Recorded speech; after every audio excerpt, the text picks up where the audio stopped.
খবর শুনছেন নন্দীগ্রাম সংবাদ চ্যানেলে। জানাবো আজকের বাছাই করা 10টি তাজা খবর। শুরুতেই হেডলাইন। মোদীর শপথ গ্রহণে থাকবেন দুই প্রতিবেশী রাষ্ট্রপ্রধান। অতিথির তালিকায় রয়েছেন কারা? কঙ্কনাকে দেখেই ক্ষোভ, কেন সপাটে থাপ্পড় মারলেন অভিনেত্রীকে, জানালেন সেই মহিলা নিরাপত্তা রক্ষী।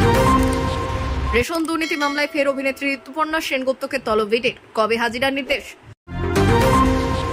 সরকার গঠনের আগেই দিল্লিতে উত্তেজনা, সংসদ ভবন চত্বরে ঢোকার চেষ্টা 3 সন্দেহভাজনের, উদ্ধার জাল আধার কার্ড। কংগ্রেসের পাশেই থাকবো, লোকসভা ভোটে জিতেই দিল্লিতে সোনিয়া রাহুলের কাছে নির্দল বিশাল পার্টি। মেদিনীপুরে টিকিট দিলে বিজেপি জিতত, রাজ্য দপ্তরে এসে বললেন দিলীপ ঘোষ। সরকার করার আমন্ত্রণ পেয়ে রাষ্ট্রপতি ভবনে গেলেন প্রধানমন্ত্রী মোদী, বাইরে বেরিয়ে কি বললেন? ভোট মিটতেই কংগ্রেসের সঙ্গে আপের জোট গেল ভেস্তে, দিল্লি বিধানসভায় একা লড়াই করবে আপ।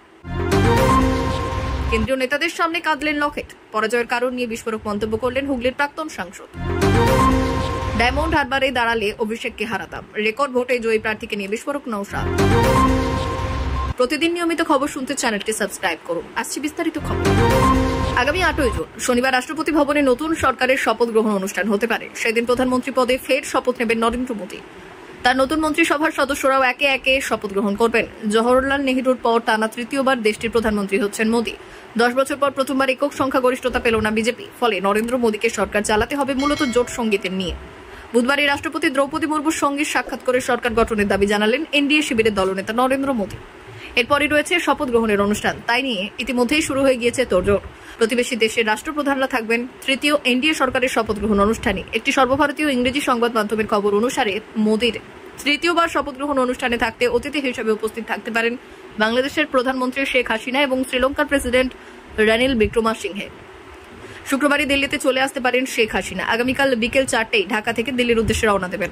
নরেন্দ্র মোদীর শপথ গ্রহণ অনুষ্ঠানে যোগ দেবেন শনিবার, তারপর 9 জুন দুপুরে বাংলাদেশে ফিরবেন। এর আগে শেখ হাসিনা ভারতের প্রধানমন্ত্রী নরেন্দ্র মোদীকে জয়ের শুভেচ্ছা জানান। বুধবার নরেন্দ্র মোদীর সঙ্গে ফোনে কথা হয় হাসিনা, তখনই মোদী তার সরকারের শপথ গ্রহণ অনুষ্ঠানে যোগ দেওয়ার জন্য বাংলাদেশের প্রধানমন্ত্রীকে আমন্ত্রণ জানান।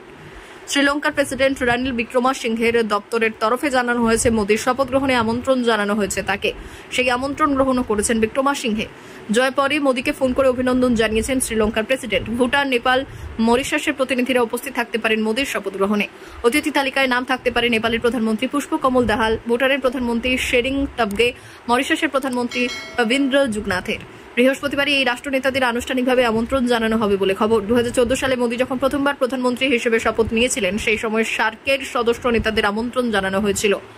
2019-এ BIMSTECর সদস্য দেশগুলি থেকে অতিথিরা উপস্থিত ছিলেন। 2019 সালে 8000 অতিথি এবং ভিআইপি উপস্থিত ছিলেন মোদীর শপথ গ্রহণ অনুষ্ঠানে।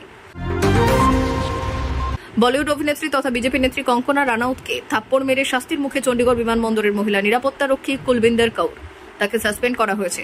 তার বিরুদ্ধে পুলিশে অভিযোগও দায়ের করা হয়েছে, কিন্তু ভয় পাচ্ছেন না কুলবিন্দর, বরং নিজেই জানিয়েছেন কেন কঙ্কনাকে থাপ্পড় মেরেছিলেন তিনি। চণ্ডীগড় থেকে দিল্লিতে যাচ্ছিলেন কঙ্কনা।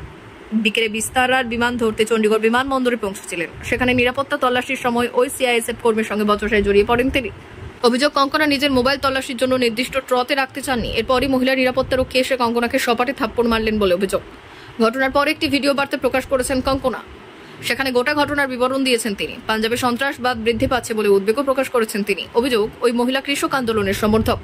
শাস্তি পেয়ে মুখ খুলছেন অভিযুক্ত মহিলাও। তিনি জানান, কৃষক আন্দোলনের সময় কঙ্কনার একটি মন্তব্য তিনি মেনে নিতে পারেননি।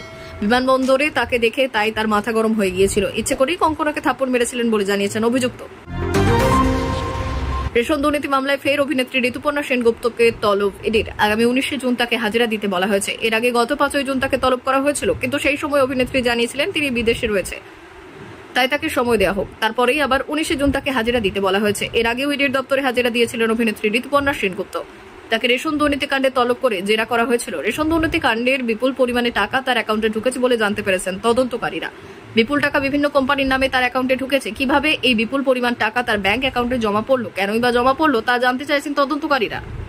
সেই সব ব্যাংকের অ্যাকাউন্টের তথ্য সামনে রেখে ঋতুপর্ণা সেনগুপ্তকে জেরা করতে চান তদন্তকারীরা। এর আগে তিনি ইডির কাছে আর্জি জানিয়েছিলেন যে বিদেশে থাকার কারণে তিনি 5 তারিখ হাজিরা দিতে পারবেন না, তাকে অন্য কোনো দিন সময় দেওয়া হোক। সেই আর্জি মেনেই ঋতুপর্ণা সেনগুপ্তকে আগামী 19 জুন হাজিরা দিতে বলা হয়েছে। এখনো নতুন সরকার গঠন হয়নি দেশে, তার আগেই সংসদ ভবনে নিরাপত্তা নিয়ে উঠল প্রশ্ন। শুক্রবার সকালে সংসদ ভবনে 3 সন্দেহভাজন ব্যক্তিকে গ্রেপ্তার করা হয়েছে। তারা ভুয়ো আধার কার্ড নিয়ে সংসদ ভবনে ঢোকার চেষ্টা করেছিলেন বলে জানা গিয়েছে। সেই ঘটনায় 5 জনকে গ্রেপ্তার করেছিল পুলিশ। প্রশ্ন উঠছিল সংসদ ভবনের নিরাপত্তা নিয়ে, কিভাবে স্মোক বোম নিয়ে ভেতরে প্রবেশ করলেন অভিযুক্তরা, তাই নিয়েই প্রশ্ন উঠেছিল। মহীশূরের বিজেপি সাংসদের কাছ থেকে সংসদ ভবনে দর্শক আসনে বসার অনুমতিপত্র নিয়ে ভেতরে প্রবেশ করেছিলেন তারা। প্রায় দীর্ঘ 1.5 বছর ধরে এই হামলার পরিকল্পনা চালিয়েছিলেন তারা। একবার সংসদে স্প্রে বোম হামলার পর কিভাবে আবারও ভুয়ো আধার কার্ড নিয়ে তারা ঢোকার চেষ্টা করছেন তা নিয়েই প্রশ্ন উঠতে শুরু করেছে। নির্দল প্রার্থী হিসেবে মনোনয়ন পেশের সময় মহারাষ্ট্র প্রদেশ কংগ্রেসের সহ সভাপতি পদ থেকে ইস্তফা দেননি তিনি। তাৎপর্যপূর্ণভাবে তাকে দল থেকে বহিষ্কারও করেননি কংগ্রেস নেতৃত্ব। সাংলি লোকসভা কেন্দ্র থেকে জেতার পর বৃহস্পতিবার রাতে বিশাল প্রকাশ বাপু পাটেল দিল্লি নিয়ে সাক্ষাৎ করলেন সোনিয়া গান্ধী, রাহুল গান্ধী এবং কংগ্রেস সভাপতি মল্লিকার্জুন খার্গের সঙ্গে।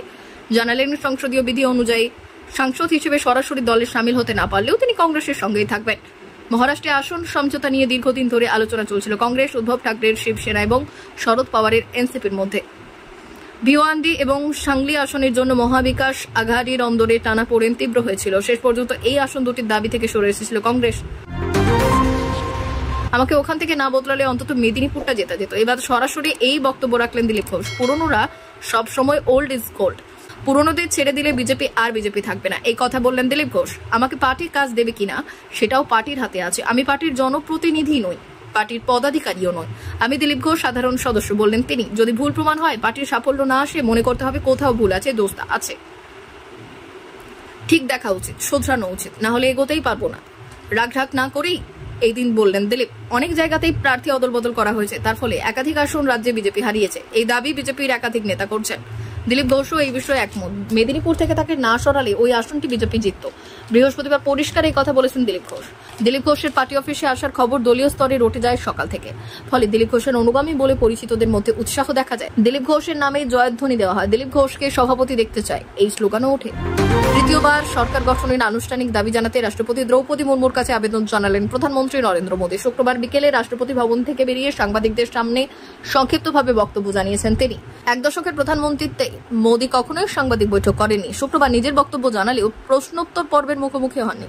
সাংবাদিকদের মুখোমুখি হয়ে মোদী বললেন, এটুকু আশ্বাস দিতে পারি, গত 2 দফায় উন্নয়নের যে গতি বজায় ছিল, 3য় দফার 5 বছরেও তা থাকবে। এরপর তিনি বললেন, মাননীয় রাষ্ট্রপতি আমাকে ডেকেছিলেন, সরকার গড়ার আমন্ত্রণ জানিয়েছিলেন, আমি তাকে জানিয়েছি 9 তারিখ বিকেলে শপথ গ্রহণ হলে ভালো হলো। তার মধ্যে মন্ত্রিত্বের তালিকা আমি রাষ্ট্রপতিকে পাঠিয়ে দেব। আম আদমি পার্টি এবার ইন্ডিয়া জোটে শরিক ছিল, তবে ভোট মিটতেই আপের তরফে জানিয়ে দেওয়া হলো আগামী বছর বিধানসভা ভোটে আপ একলা লড়বে, কোন দলের সঙ্গে আপের আর জোট থাকবে না, একলা লড়াই চালাবে আপ। আম আদমি পার্টির দিল্লি রাজ্য আহ্বায়ক গোপাল রায় বৃহস্পতিবার বলেছেন যে কংগ্রেসের সাথে তার দলের জোট কেবল লোকসভা নির্বাচনের জন্য, এবং ইঙ্গিত দিয়েছেন যে আগামী বছরের বিধানসভা নির্বাচনে শহরের শাসক দল একা চলবে। তবে কি এবার কংগ্রেসের সঙ্গে গাঁটছড়া ছাড়ার কথা ভাবছে আপ নেতৃত্ব? আপ সুপ্রিমো বর্তমানে জেলবন্দী। দিল্লির মুখ্যমন্ত্রী অরবিন্দ কেজরিওয়ালের বাসভবনে দলীয় বিধায়ক ও প্রবীণ নেতাদের বৈঠকের পর রায় পিটিআইকে বললেন, লোকসভা নির্বাচনে দল ইন্ডিয়া ব্লককে পূর্ণ সমর্থন দিয়েছে। তিনি বললেন, ইন্ডিয়া ব্লক শুধুমাত্র লোকসভা নির্বাচনে প্রতিদ্বন্দ্বিতা করার জন্য ছিল। 8ই জুন আমরা কাউন্সিলরদের সঙ্গে বৈঠক এবং 13ই জুন দিল্লির সমস্ত দলীয় কর্মীদের নিয়ে একটি বৈঠক হবে। কেজরিওয়াল যেহেতু জেলে রয়েছেন, তাই আমাদের লড়াই চলবে। একদিকে ইন্ডিয়া জোট যখন তাদের মতো করে ঘর গোছানোর চেষ্টা করছে, তখনই আপের গলায় অন্য সুর। লোকসভা ভোটে কংগ্রেসের সঙ্গে তাদের জোট থাকলেও বিধানসভায় নয়। দিল্লিতে এসে কেন্দ্রীয় নেতৃত্বের দ্বারস্থ হুগলির পরাজিত বিজেপি প্রার্থী লকেট চট্টোপাধ্যায়। তিনি বললেন, কেন্দ্রীয় নেতৃত্বের তরফে অনেক সমর্থন পেয়েছি, হারের কারণ কি তা জানাবো ওদের। বাংলায় শোচনীয় ফলাফলের জন্য দিলীপ ঘোষের সুরেই সুর মিলিয়ে বললেন, নেতাদের চুপ করে থেকে আগে কর্মীদের কথা শোনা উচিত, তারাই আসল কারণটা বলতে পারবেন। লকেটকে প্রশ্ন করা হলে হারের কারণ কি, মানুষকে প্রত্যাখ্যান করলেন না অন্য সমীকরণ? লকেটের জবাব, মানুষের থেকে অনেক ভালোবাসা পেয়েছি। এই কথা বলে কার্যত অন্তর্ঘাতের তত্ত্বকেই উস্কে দিলেন লকেট চট্টোপাধ্যায়। একই সঙ্গে তার বার্তা, হুগলির সঙ্গেই থাকবো। লকেটের হারের খবর শুনতে শুনতে অসুস্থ হয়ে মৃত্যু হওয়া এক কর্মীর পরিবারের সঙ্গে কথা বলতে বলতেই কেঁদে ফেললেন লকেট। 21 বিধানসভা ভোটে লড়াইয়ের দম এবার উধাও। 24 লোকসভা নির্বাচনে নওশাদ সিদ্দিকের দল আইএসএফের তেমন জোরালো ভূমিকা চোখে পড়েনি। এমনকি সবকটি আসনে প্রার্থীও ছিল না তাদের। বেশিরভাগ জায়গায় চতুর্থ নিজেদের দৌড় শেষ করেছেন প্রার্থীরা। নির্বাচনের সময় রুটিন প্রচারে গিয়ে কার্যত দায় সারা কাজ সেরেছেন রাজ্যের একমাত্র আইএসএফ বিধায়ক নওশাদ সিদ্দিকী। কিন্তু ভোট পরবর্তী সময় দাবি করলেন, তিনি ডায়মন্ড হারবারের প্রার্থী হলে অভিষেক বন্দ্যোপাধ্যায়কে হারাতেন, প্রাক্তন করে দিতেন। এই নিয়ে অবশ্য দলকেই দুষলেন নওশাদ। দল অনুমোদন করেনি বলে তিনি লোকসভা লড়াই ছিলেন না, এমনই বললেন। এই অবস্থায় দাঁড়িয়ে নওশাদের দাবি খারিজ করছে সংখ্যাতত্ত্বই।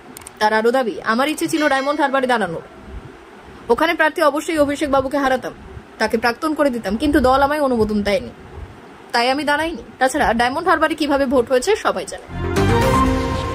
প্রতিদিনই নিয়মিত খবর শুনতে চ্যানেলটি সাবস্ক্রাইব করুন। এতক্ষণ খবর শুনছিলেন নন্দীগ্রাম সংবাদ চ্যানেল থেকে। খবর এখনকার মতো এই পর্যন্তই। ধন্যবাদ।